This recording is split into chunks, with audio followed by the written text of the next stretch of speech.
Hi, everyone. I am pleased to introduce our next concurrent session on navigating workplace mental health insights from NAMI's new workplace mental health poll. So we have speakers from the National Alliance on Mental Illness, and our first speaker is Meg Daup. She is the Director of Workplace Mental Health at the National Alliance on Mental Illness. She's also a licensed marriage and family therapist with specialized expertise in trauma and organizational psychology. And then our second speaker is Bob Solish. She is the National Director in the National Alliance on Mental Illness's Office of Innovation. She's passionate about mental health awareness, education, and advocacy. Previously, she led NAMI's Youth and Young Adult Initiatives team, developing new resources for kids, teens, young adults, educators, and caregivers. And with that, I will turn it over to Meg and Barb for their presentation. Thank you so much, Danielle. We are so excited to be here from NAMI. We're going to be sharing a lot about our first annual workplace mental health poll. These numbers came out in January of this year, and we polled around 2,000 American workers to get as much amazing data as possible to really start understanding the landscape in American workplaces and our employees' mental health. So with that, I'll pass it over to Barb. Hello, everyone. It is so nice to be with you today. I just wanted to share, before we get into more about the poll, a little bit more about NAMI, the National Alliance on Mental Illness. We are the nation's largest grassroots mental health nonprofit with over 600 local affiliates and 49 state organizations across the country, including in Michigan. You can find your closest NAMI at nami.org/local. And Meg will also, I think she just did, drop in the link to NAMI Michigan in the chat for y'all. Across the country, we provide mental health education, advocacy and support, and public awareness. For example, we offer a wide array of no-cost education courses and support groups, as well as our national helpline, whose number we'll share at the end of the presentation. Everything that NAMI does is peer-informed and peer-led, meaning folks with lived experience with a mental health condition or that of a family member or a loved one. Next slide. All right, before we really dive in, it would not be a NAMI presentation unless we practiced what we preach. So we're going to take a moment to just get settled in, giving ourselves a big deep breath. I know I have some nerves. I'm sure Barb has some nerves. We're going to just start noticing our body to really settle in, turning off notifications, giving yourself this next hour to just be mindful and present for this presentation. Giving yourself one more big deep breath.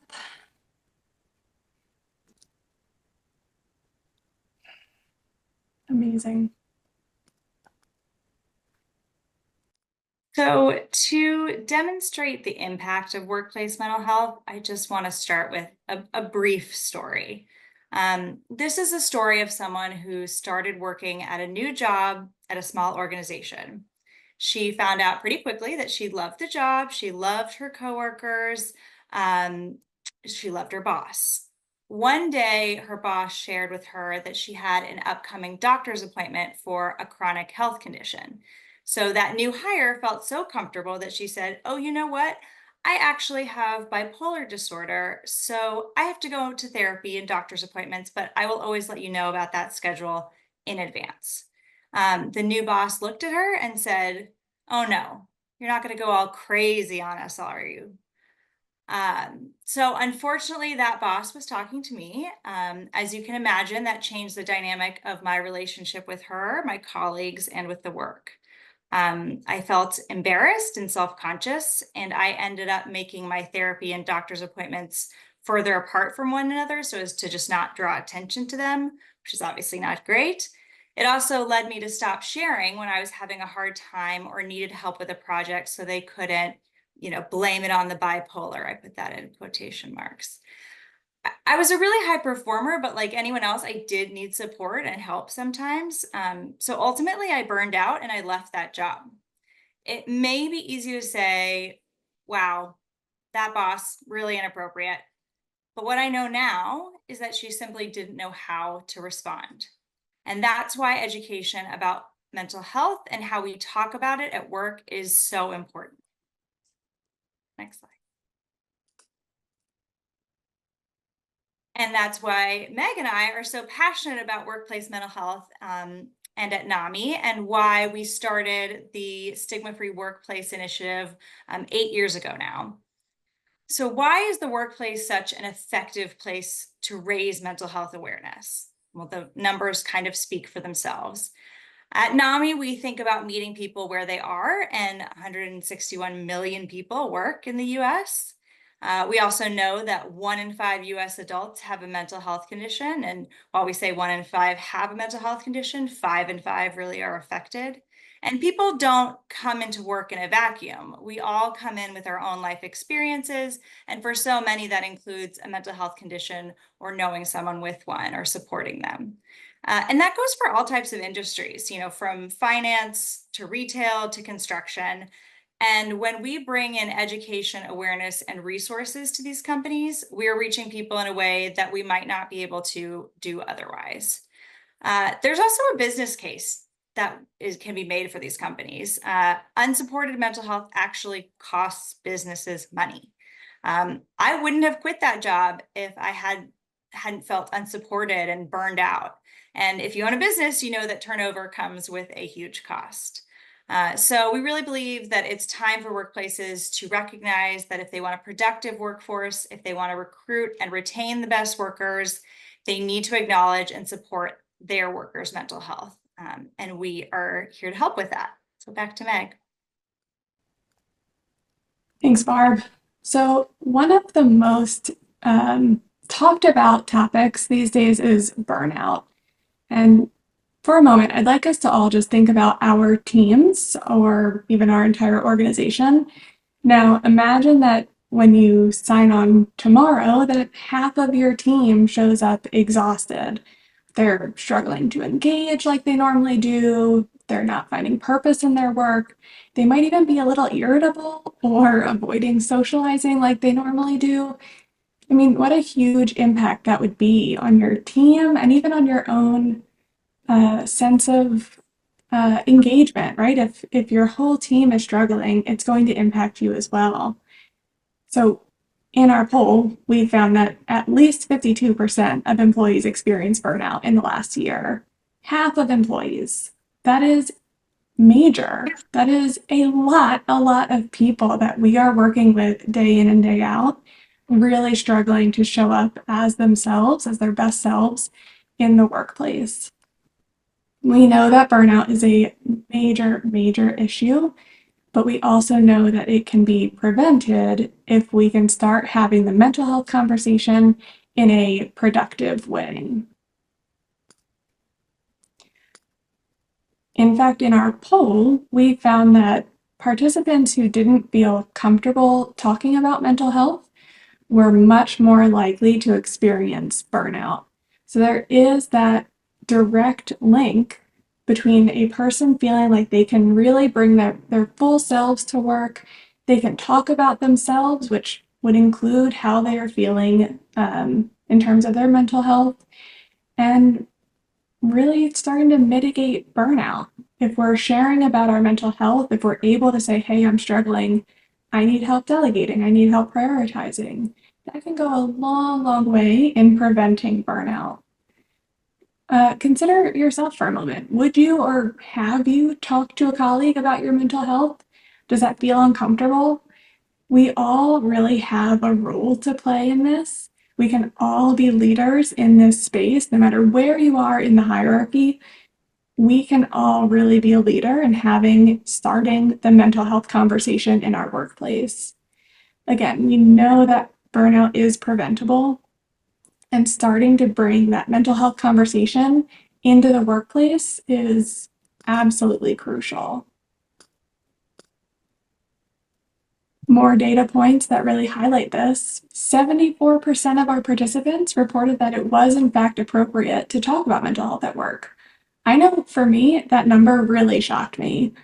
I expected it to be much, much lower, just knowing that we do still have problems with stigma in our workplaces. And yeah, that number really gave me so much hope that we are moving the right direction in our workplaces.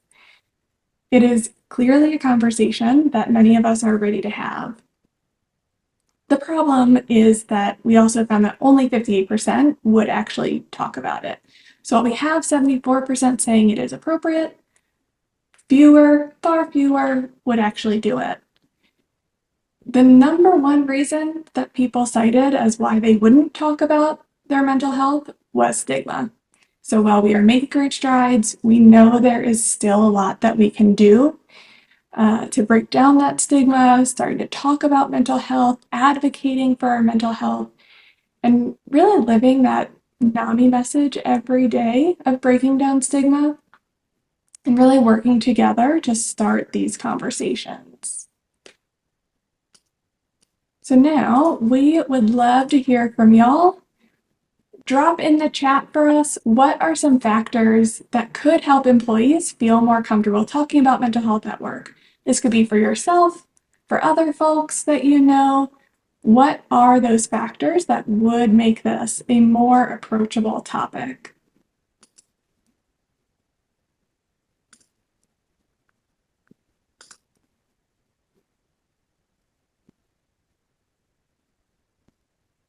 Less stigma, less assumptions, forums and avenues. Loving this. I love the less assumptions addition because there are a lot of assumptions made about mental health and assumptions made about potential retaliation or repercussions if we do share. Ooh, creating opportunities for conversations, loving that, knowing there are solutions. These are great. Seeing a lot about leadership, hearing from leadership about mental health, that is for sure important. Education, being open to everyone's inclusion, not hearing jokes, major. No jokes or microaggressions about mental health. Love the genuinely asking, how are you? These are great. Thank you all so much for sharing. Open communication, training on civility, consistently including mental health. Love it. All right, I'm passing it over to Barb. Yeah, I just want to thank everyone for sharing, and feel free to keep dropping it in there. We actually asked the same question in our poll. And I think you might see some of these answers reflected here. We heard a lot that the tone is set from the top. So if leadership is on board and communicating that it's okay to not be okay, that they're walking the walk, really showing vulnerability is strength, potentially sharing their own stories, that can really help. And also making sure they share resources that the company and the community offers. And that can make a big difference, which I'm definitely seeing, in the chat. Open communication, communication about benefits in a way that puts mental health on the same playing field as health, physical health. So that can make a huge, huge difference. All right, next slide. So that is why we created resources through the NAMI Stigma-Free Workplace initiative that can help to create that culture of caring for the companies that we work with. We offer a ton of resources, like how to set that tone from the top, how to talk about mental health as a people manager, how to start a conversation if you're concerned about a colleague. Anyone can do that. What language to use and avoid, and more. We also host quarterly lunch and learns. We do webinars. We have learning videos. In addition to that, we go into individual companies to help walk through things like how to prevent and alleviate burnout, how to create psychological safety, how to be a supportive manager of caregivers in the workplace and others like that. We know every workplace has its own challenges, and we make sure that we listen to the company, to the industry and their needs, so that every workplace can create that culture of caring. And many of our affiliates across the country are also going into local small businesses to do that, to create that culture of caring. And Meg is going to share a little bit more on that. Thanks, Barb. Thinking again about that culture of caring, it's important to actually think about what that really looks like. We know it might look slightly different for everyone at the individual level. It might look different company to company, but the underlying message is still the same. When we think about a culture of care, we are thinking that we can go to our manager, our colleague, share a concern, and then be treated with kindness and respect. For example, when I go to Barb and say, hey, I need a mental health day, there's no judgment from Barb. There's just, great, I'm glad you're taking care of your mental health. Please do that, and please do not sign on that day. I don't want to see you online that day. There's just this openness, this respect for the need to take care of my mental health. And that really is what we want for a culture of care. Across the board, we are realizing how important it is to care about our employees and learn how to help them thrive and do the work that they want to do. We all want to feel purposeful at work and like we can really engage in a way that feels good for us. As we think about creating a caring culture, we have to consider what that looks like day to day. For instance, psychological safety, another big buzzword right now, but one that's really important. It really means feeling safe to bring your whole self to work, including your mental health. So feeling safe to talk about your mental health without fear of repercussions or retaliation. Instead, again, being met with that compassion and understanding. That also means that we need to have leadership that demonstrates compassion. I saw many people in the chat say leadership really needs to be the voice here. They need to guide the way and make this okay. We also want to see companies that promote the use of their mental health resources, their benefits, and really show through their actions that the workplace truly is safe. It is a safe place to have mental health, to take care of your mental health. We can also see that there might be some challenges here. Leadership might not be the people we go to talk about our mental health. In our survey, we found that many employees reported not feeling comfortable talking to the C-suite or leadership about their mental health, instead feeling much more comfortable talking to a colleague or their direct manager instead. Importantly, we also found that human resources isn't always the place that people go to talk about their mental health. Often we assume, oh, mental health, go to HR to talk. But it really seems like we all kind of want to talk to those we are closest to, our colleagues, our direct colleagues, or our direct managers, the people we interact with day in and day out. And so these numbers really show how imperative it is for our leadership to get more active in the mental health conversation and show all employees at every level that they are open to the conversation. An important first step for this is ensuring that our leadership and managers have the appropriate training so they know how to have this conversation. How do they talk about mental health in a way that is respectful and compassionate and really invites other people to share? Speaking of training, we found that 83% believe mental health and well-being training is important to create a positive workplace culture.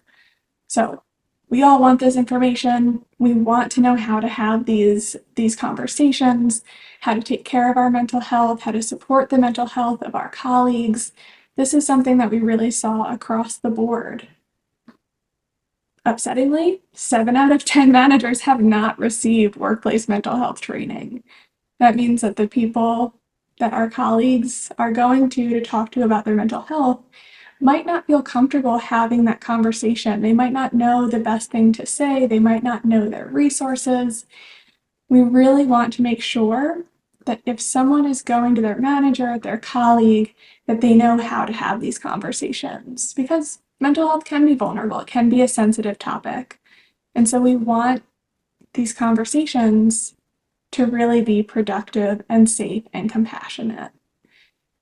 We also want people to feel like they don't have to avoid this conversation because they don't want to get it wrong. That's what I've heard a lot as well, that they want to have this conversation, but they also don't want to get it wrong, so then they avoid it, and it creates this cycle of not talking about mental health. So it's not for lack of care, it might just be a lack of knowledge. So we know it's important to really get this training out there, to really provide that mental health education. Back to you, Barb. So at NAMI, we created many resources. We've conducted this poll. We also decided to look for leaders in this space. So who is really putting a focus on mental health at work, and how is that going? So we pulled together some of our amazing NAMI partners for the StigmaFree Workplace Advisory Council last year. So we had this great group of leaders. They came together quarterly to talk through workplace mental health, the environment, what's working, what's not working for them, for what companies like theirs need more of, and what more everyone can do to advance mental health in the workplace. We saw a lot of the things that they said reflected in the poll, and a lot of the things that they said reflected in your chats, actually. We've learned a lot from them, and we actually plan to expand this council into more of a coalition next year so that we can grow a learning community around workplace mental health. And I'm very excited about that. Next slide. So we have one last question for you to drop in the chat. How has the organization you work with demonstrated their commitment to mental health in the workplace? Or alternatively, if you don't work for an organization, how have you seen organizations or company leaders do it right? So take a minute to think, and please do share your thoughts in the chat. How have people done it right? I'll give my favorite example from NAMI. When I was early on at NAMI, a woman was giving a presentation to the whole staff, all staff, and she said, "I'm feeling nervous. I'm so sorry," at the beginning of her presentation. And right away, the whole chat was just flooded with support and these outreaches of hey, it's totally okay to be nervous. I'm always nervous when I present. You're doing great. Just really that outreach of support and being so public about the fact that she was nervous, that was my first indicator, NAMI is walking the walk. So that was really, really powerful to see. I love some of these answers, having, Global Mental Health Day with global and local offerings, being supportive of research, mental health days, again, the consistent leadership commitment, all of these things. Oh, the chat is blowing up. This is so great. Counseling services, so actually providing resources, encouraging open communication about work-life balance, that's huge. Mental health first aid, so that training that we're talking about, having an open house at our counseling center, that is amazing, because it's so much about that connection to resources too. Yeah, and I echo Meg's example too. In fact, I remember during the pandemic, at sort of the start of when we were all pivoting to working from home, our CEO got on our all staff call and started and said, I am really struggling being alone. And this is really hard. I get a lot of energy from people, and it's making me sad, is what he said. And that, again, we got the flood of support. And I think that made people feel like it was okay to also feel, it kind of gives you that sigh of relief of oh, it's okay to be this way and to feel this. So I really appreciated that. So thank you everyone for your answer. Next slide. Oh, one. All right, so again, we asked this exact question in our poll. So thank you so much for adding to our growing body of responses. And these are just some of the responses we got. You'll see many of the things that have already been shared by other people. So we know that, people really want the same things. They want their company to be demonstrating that they are open to the workplace mental health conversation. They want to talk about mental health. There's just so many. My personal favorite being the proactive messaging. With proactive messaging, it really helps people feel like, okay, my company isn't just reacting to something that has already happened. They're not just doing, one random post a year during open enrollment. They're really being proactive and showing this is a conversation that can happen and should happen year round. It is setting that stage for more and more conversations to happen because of that proactive messaging from leadership. We also see many instances of the resources that people find imperative, like the EAP. We know EAP usage is relatively low. It is a great resource that really just needs to be communicated in a more effective way throughout the year, making sure people know it is truly confidential. Employers do not get any data from EAPs, things like that. Seeing that time off for mental health, and super importantly, that mental health coverage. I remember in the first, yes, thank you, Barb, EAP Employee Assistance Program. In the first question, we saw that mental health parity. NAMI does a lot of work around mental health parity. It is so important that our mental health coverage actually covers our mental health needs as employees. And so checking out your own insurance, seeing what kind of insurance you have, chatting with HR if you feel like it's not quite what you need, really just noticing what you have access to, what you need access to, and starting that conversation. Speaking of our benefits, this number was not shocking, but still very high. We found that 92% said that mental health care coverage was important to creating a positive workplace culture.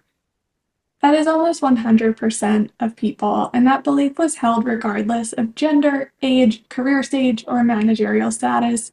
So this was across the board, believing that our coverage, our mental health care benefits, really are imperative to a positive place to work. It really demonstrates that the organization values its employees' holistic well-being when it invests in mental health care, which can enhance loyalty, attract top talent, decrease turnover, all the good things.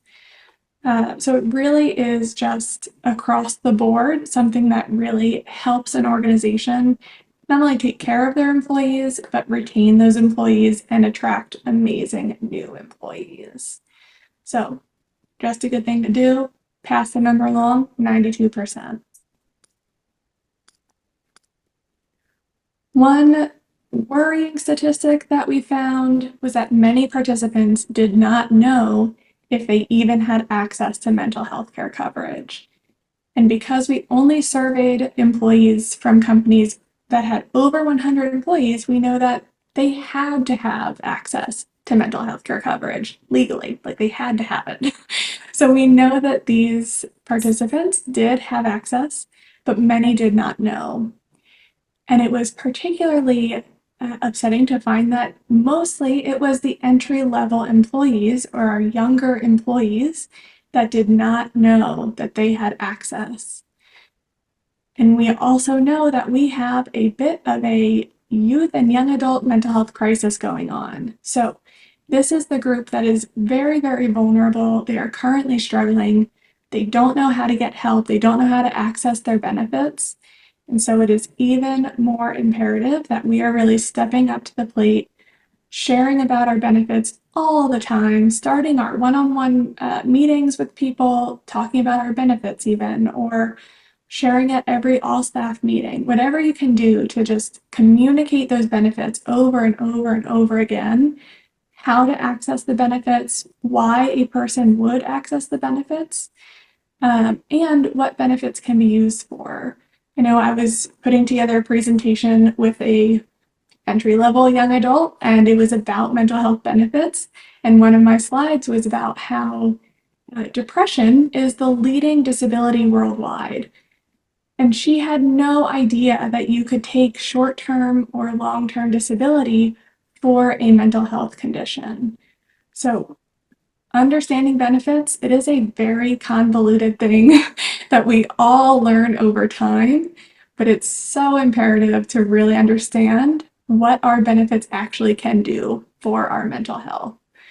So again, communication is key around our benefits, around what we have access to, why we would use those benefits, and how we access those benefits.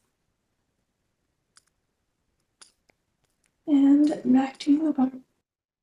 Yeah, and I just want to emphasize too, connecting the conversation and the responses about willingness to talk to HR about mental health and that low number, connecting to these benefits. So maybe young people are not willing to go to HR to ask. So HR needs to be proactive. Leadership needs to be proactive. And we talked a lot about proactive messaging. In fact, we covered a whole lot today. So just to wrap up a bit, in NAMI's Stigma-Free Workplace Initiative, we talk about 3 strategies to success in workplace mental health. 1, education and awareness, which we talked a lot about today, creating that culture of caring, and ensuring access to mental health services and supports. And when I read it off like that, it can kind of sound like a lot, especially to a company or an organization that's sort of new to mental health. Maybe they've never even talked about mental health before. But like we said in the beginning, we meet people where they are. And at NAMI, we believe you are not alone in any mental health journey. So that's why we continue to grow and partner with new workplaces, organizations, coalitions, and why we're working with our NAMI state organizations and affiliates to bring NAMI Stigma-Free Workplace to more local and small businesses. This poll was of larger companies, but we know that small businesses also face challenges. It's why we're continuing to build our library of resources so that all workplaces can be productive places where everyone can feel supported. And last slide is just some information. We are here for you. If you want to learn a little bit more about Stigma-Free, we have a landing page at NAMI's website. Feel free to reach out to us at this email, stigmafree@nami.org. And if you want to learn more about the poll itself, nami.org/2024 workplace. And then, as I mentioned at the beginning, NAMI does have a national helpline. It's open Monday through Friday, 10 a.m. to 10 p.m. Eastern. That's our phone number there. We also respond to email and text messages too. So if you go to nami.org/helpline, you get all of that information too. So with all of that, I would love to open it up for some questions. Thank you so much, Barb and Meg, for that really impactful presentation. It's always, I've seen statistics, I see a lot of statistics, but it's always surprising, just the data and what people share. So yeah, it's really important to be aware of that data and kind of figure out where to go from there. In terms of the poll, is this something that you've done in the past, or is this the first year? And what are your plans for the future with the mental health poll? Yeah, this is our first annual poll. So it is the first year we've done it, but we plan to continue to do so we can see sort of trends over the years, perhaps dig into certain areas that we saw in this poll next year and so on. So this is just the beginning. We want to make sure there is useful data out there, not just for us, but also for organizations across the country. And so that we can provide more supportive workplaces. Great, thank you. we have a question, how do you balance showing care and then also holding employees accountable at work? And that is a question that I see quite a bit from people. So I think there's still a lot of questions around that. Yes, yeah, this is a very common question that we get. And it is almost kind of doing both at the same time. So you are showing care to the employee by making sure that they have access to resources to build their own abilities at work to manage stress levels. Maybe you're teaching them how to prioritize their workload. Maybe you're helping them work more effectively as a team to balance that workload.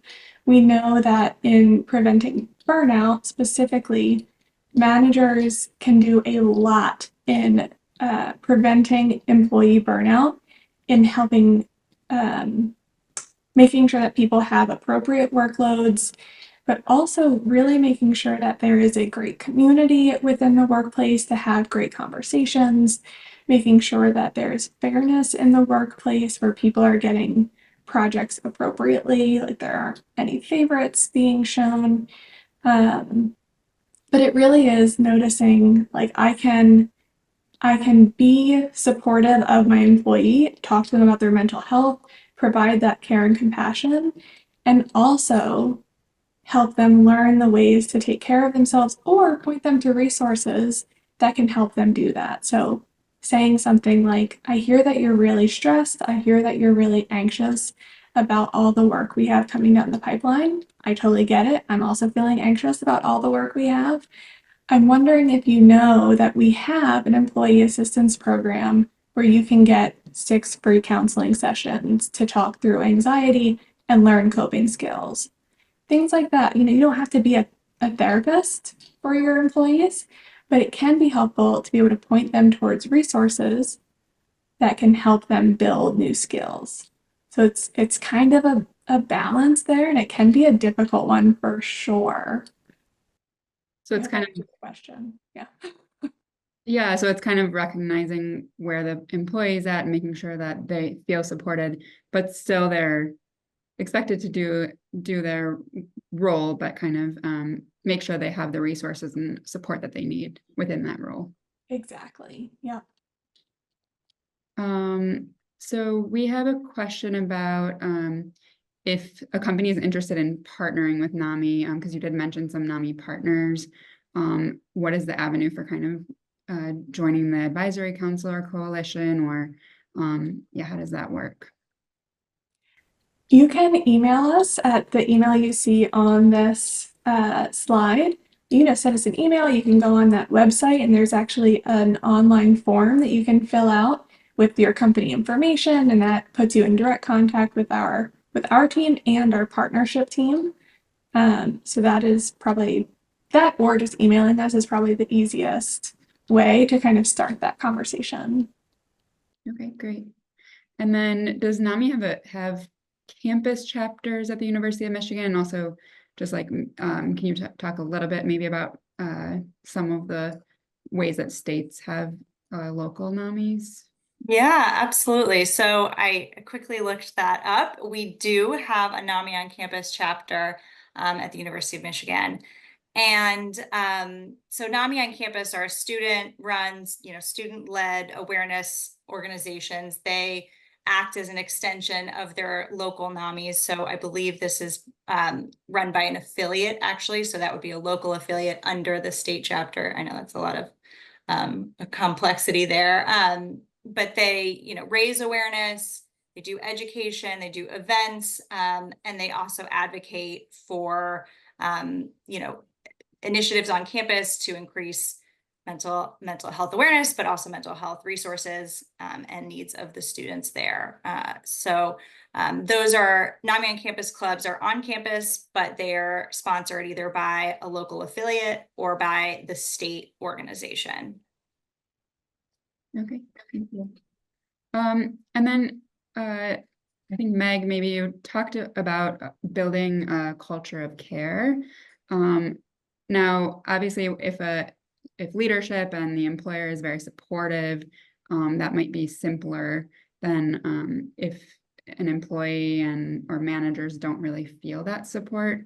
So what are some ways that a manager or an individual employee can kind of build that culture for themselves or kind of get leadership on board to build Yeah, that culture? so getting leadership on board is all about that business case that we talked about at the beginning of our presentation. There, the numbers just make sense. We know that for every dollar invested in mental health, you see a $4 return, and that's just easy math. So to make the case to leadership, it's really about helping them understand, if we're investing in the mental health of our employees, we're going to see higher productivity, lower turnover, more engagement overall, just a healthier workforce. So, really making that business case to leadership can be very effective. In terms of creating a culture of care within a team, a manager has a lot of power in leading by example. So, if they want people to feel comfortable talking about their mental health, then they need to share about their mental health. And it doesn't need to be a ton. We're not asking people to self-disclose if they're not comfortable or, share their entire life story if they don't want to. It can be as simple as starting a one-on-one check-in with, hey, I'm feeling stressed about this project. I'm wondering if you're feeling stressed too. It's giving the employee permission to say, oh my gosh, my manager's stressed, therefore I can be stressed. And then it's bringing it out into the open, it's starting that conversation on the same playing field. And it's really the manager demonstrating, I am here to have this conversation. It is okay to have this conversation, and let's have it right now. So having those check-ins at the beginning of one-on-ones, if you're having a whole team meeting, starting with a round robin of check-ins, trying to make it as real as possible, and really inviting people to say like how they're actually feeling. Like you're not allowed to say good, fine, or okay. It has to be a real word that's describing how you're feeling. And you can get creative with it. Instead of just saying, how are you feeling today? You can say, on a scale of 1 to 10, how stressed are you feeling about your workload? So then people can kind of quantify it. It's a different way of thinking about it. Some more creative ones I've heard, if the one question I loved, if you could describe how you're feeling today by choosing an animal that you think represents how you feel, what animal would you choose? So if I was feeling particularly burnt out, if I was feeling exhausted, I might choose a sloth because they barely move and that's how I'd be feeling. So getting creative with it can be helpful, especially if it's a new conversation, trying to have fun with it, taking those small steps. But just starting small can go a humongous way in making it feel more and more comfortable so that the conversation just happens more and more naturally. I could see how manager training would be helpful for managers that it doesn't necessarily come naturally and they do want those strategies. So that's another Absolutely. place where I think that training could come in. Okay, so last question, because we just have about 1 minute. Are there any statistics for how many people actually leave the workplace due to mental health or leave a certain employer that isn't supportive of employee mental health? Or maybe is that something that you might address in future polls or? That's a great question. And we asked something not quite exactly that, but similar in this poll. We found that 27% of employees considered quitting because of their work's impact on their mental health. So quite a significant amount of people said the pressures of work impacting their mental health made them want to leave a company. So it's not quite that number, and and you're giving us great ideas to add to the poll. I love that. But I think it at least shows that work has a significant impact on your mental health, and that can lead to turnover, which no company wants. Right. Okay. Well, that is time. So thank you so much, Meg and Barb, for that session. And now we invite all attendees to go back to the main webinar link for a panel session on innovations in workplace mental health. Thank you, everyone. Thank you. Thank you.